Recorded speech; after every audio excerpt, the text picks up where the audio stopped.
Hello and welcome. We are to part 25 of 32 of my NFL ranking series, and for this one we have the 8th ranked Denver Broncos. When it comes to Denver Broncos from last year, they finished at 7-10, and it was kind of like a disappointing season for them. Just like the Colts, this team struggled a little bit. Like they've been trying to find their quarterback. Similarly, it's the same as like since Peyton Manning. Ironically, it's kind of similar. Like since Peyton Manning for the Broncos, they've been just kind of in this trying to find their quarterback. They've had Brock Osweiler, like Drew Lock, Teddy Bridgewater, and all these names, for whatever, they just couldn't get it done. So the Broncos have been just stuck in this middle tier now. They're going into a really tough division. And so when it comes to this year, getting Russell Wilson was a great add for them. They got their blockbuster superstar quarterbacks.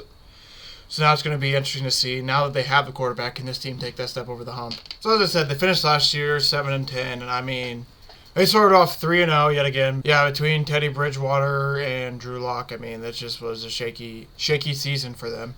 I mean, they had closer games, and it was just their offense. It just was like, honestly, kind of pathetic at some points. They were just, for how good this team is, like, for how good the roster was besides the quarterback position, the offense was just kind of like, It definitely could have performed a little bit better, but now that they got Russell Wilson, they traded away Drew Lock, and they got rid of Teddy Bridgewater as well. It's going to be interesting now what this team can do now that they have that good quarterback that they need. Yeah, like I said, since they do have Russell Wilson now, they have a really, really good quarterback. And now, along with Russell Wilson, they'll have Javonte Williams, Melvin Gordon in the backfield, and then Cortland Sutton and Jerry Jeudy as the 3 wide receivers. And then when it comes to their tight end, there's been a lot of rumors that they don't know for sure who's going to be like starting tight end. Obviously, it's going to be Alberto for right now, but there is a rumor. I think it's Eric Tomlinson or Greg Dulcich. I forget which one of the two it is, but there's a report that potentially one of them are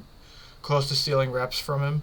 So that's going to be something to watch for. And then defense, they still have Bradley Chubb. They have Patrick Surtain II, Kareem Jackson, Ronald Darby. So, this team is a really good team. It's just now that they have Russell Wilson, they took that next step forward with how good the roster is. It's just they're in the brutal division of the AFC West where there's basically now counting the Raiders. The Raiders still have a decent roster too. They basically have They have 3 star-studded rosters, and then you know what? I'll just count the Raiders in it. They have 4 all-star kind of studded teams, and it's basically going to be a claw for this division. When it comes to the Broncos, just outside the Chargers and Chiefs, just because it is Russell Wilson's first year, so it might take a minute for him to get acclimated with everything and all that. But with being how good he is, this team could shock everyone and end up winning the division this year. Yeah, looking at their schedule for next year, as you can see, the schedule isn't that tough. Obviously their division games are going to be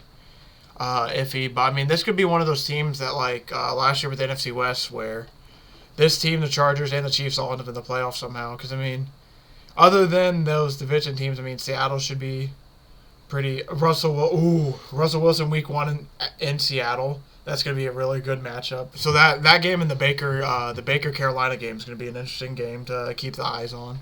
And then just Houston, San Francisco's, It's going because of the whole Trey Lance thing.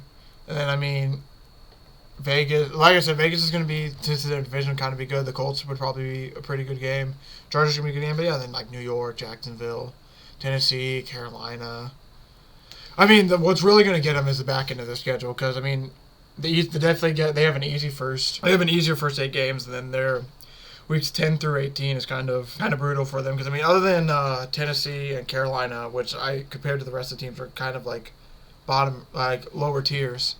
Vegas, they're going to have Vegas again, then Baltimore, Kansas City, Arizona, the Rams, the Chiefs, and the Chargers. They have a gauntlet of a back-end schedule.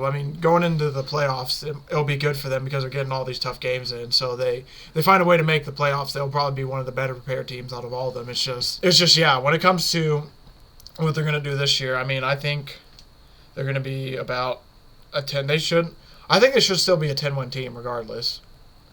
But it's going to be scary to see if, it's just with the back end of their schedule. It's this team is real. This team has some really good talent and everything. It's just going to come down to what can Russell Wilson do. So looking at this team, they have a really good roster with Russell Wilson is a really good quarterback, and he is play really good. He had his issues last year, But that was mainly with like injury, and then he had that weird freak. He had the injury with his hand, and then he said he was okay, but he came back really quick, and he just didn't seem all right since. So, not really counting last year. If he plays like how he did the similar years, I mean, with the talent roster they have, this team could be really good. I mean, Javonte Williams and Melvin Ingram are a great 1-2 punch to have on the ground. So, and then between the this team has a really good wide receiver room and a really good running back room, along with a really great quarterback. So, basically, I think their offense is going to be able to do pretty well this year. It's just going to be, is everyone going to be able to be on the same page? And for year one of Russell Wilson, can this team, basically, can they finally get over the hump that they think they should be able to when they got this guy?